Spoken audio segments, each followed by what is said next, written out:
जय श्री कृष्णा, जय श्री राम, जय गौ माता, जय राधे श्याम। आप देख रहे हैं हमारा तुलसी तपोवन यूट्यूब चैनल और आप सब कैसे हैं। इस वीडियो में हम चर्चा कर रहे हैं प्रदोष व्रत कब का है।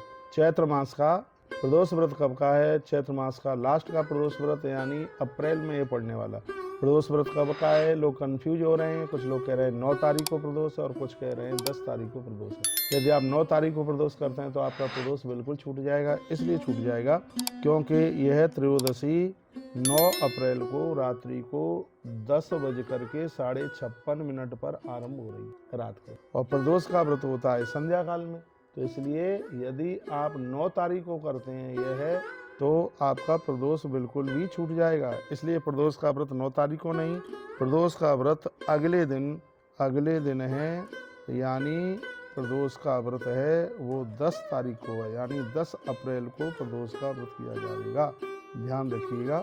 और प्रदोष की पूजा का भी मैं आपको टाइम बता देता हूँ, क्योंकि 10 तारीख की रात्रि को 1 बजे तक की तिथि है, इसलिए बहुत आनंद की बात है। प्रदोष की पूजा का टाइम यानी 10 तारीख की शाम को 6:45 बजे से लेकर के 9 बजे तक का टाइम, यानी लगभग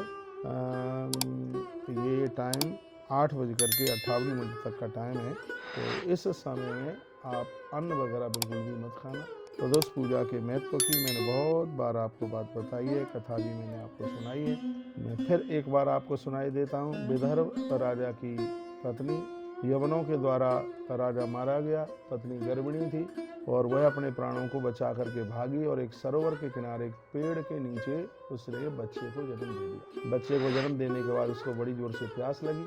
पानी पीने के लिए वो सरोवर में उतरी। पंडित जी, जैसे ही वो सरोवर में उतरी तो एक ग्राही ने, एक मगरी ने उसका पान पकड़ा और रानी को खींच के मगर अंदर ले गया। और रानी अनाथ बच्चा पेड़ के नीचे रुदन कर रहा था, रो रहा था। इतने में वहाँ एक ब्राह्मणी आई जिसका अपना बच्चा उसकी छाती से लगा हुआ था।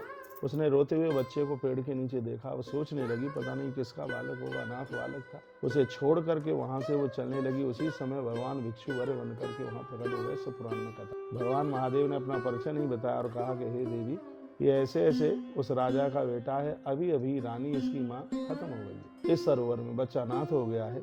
तुम इस बच्चे को ले जा करके इसका पालन करो, क्योंकि अनाथ के बच्चे को पालने से 10 पुत्रों के भरण पोषण पालन पोषण का पुण्य प्राप्त हो। तो उस ब्राह्मणी ने कहा कि ये महात्मा जी, आप बताइए इस बच्चे का ऐसा कौन सा दोष रहा है जिसके जन्म से पहले पिता की मृत्यु हो गई और इसके जन्म के बाद में इसकी माँ की मृत्यु। तो महादेव भेद छिपाए बैठे हुए थे। उन्होंने कहा कि पूर्व में शंकर का बहुत बड़ा भक्त था।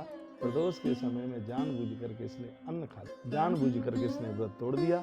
प्रदोष का व्रत करता था और ये कहता है कि बहुत दिनों से मैं प्रदोष का व्रत कर रहा हूँ, रोटी खाने से कुछ नहीं बिगड़ता। इसने जानबूझ करके अन्न खाया।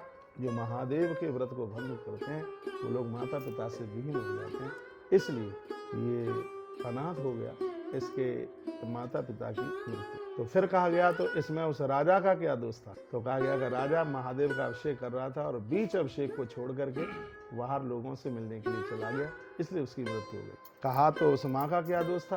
तो कह दिया गया कि पूर्व जन्म में जो मगरी थी ये इसकी सौत थी, इसने उसको जहर दे करके खत्म कर दिया और वो आकर के मगर बनी और उसने इसको समाप्त कर दिया। यह प्रकृति बदला ले करके ही रहती है, देर भले ही कितनी भी लग जाए। हे देवी, तुमसे मेरा कहना है कि तुम इस बच्चे का लालन पालन कीजिए। तो उस देवी ने हाँ किया और कहा कि आप बहुत बड़े विद्वान हैं, थोड़ा आप अपना परिचय बताएंगे, आप कौन हैं।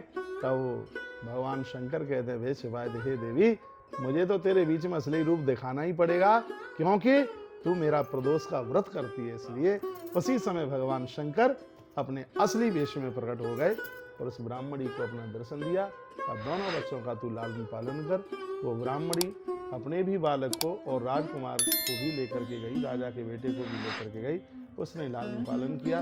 बच्चा युवा हुआ, राजा का बेटा बड़ा हुआ, उसका भी बेटा बड़ा हुआ। जिस राज्य में ब्राह्मणी रहती थी वहाँ के राजा की मृत्यु हो गई। तो वहाँ का ऐसा नियम था कि वो हाथी की सूंड पर माला रख देते थे।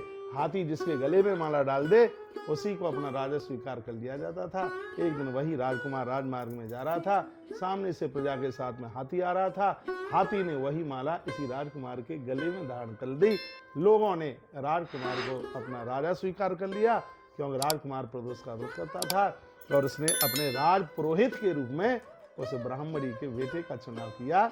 बहुत बहुत आनंद हुआ।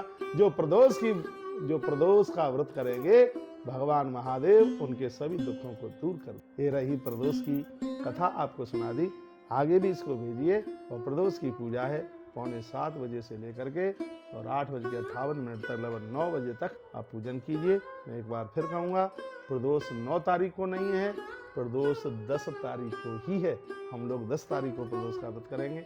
आप भी करना। काले तिल चढ़ाना और भगवान शंकर का महारुद्राभिषेक गन्ने के रस से करना। रस खीर का भोग भगवान महादेव को लगाना। आनंद हो जाएगा। हर हर महादेव, घर घर महादेव।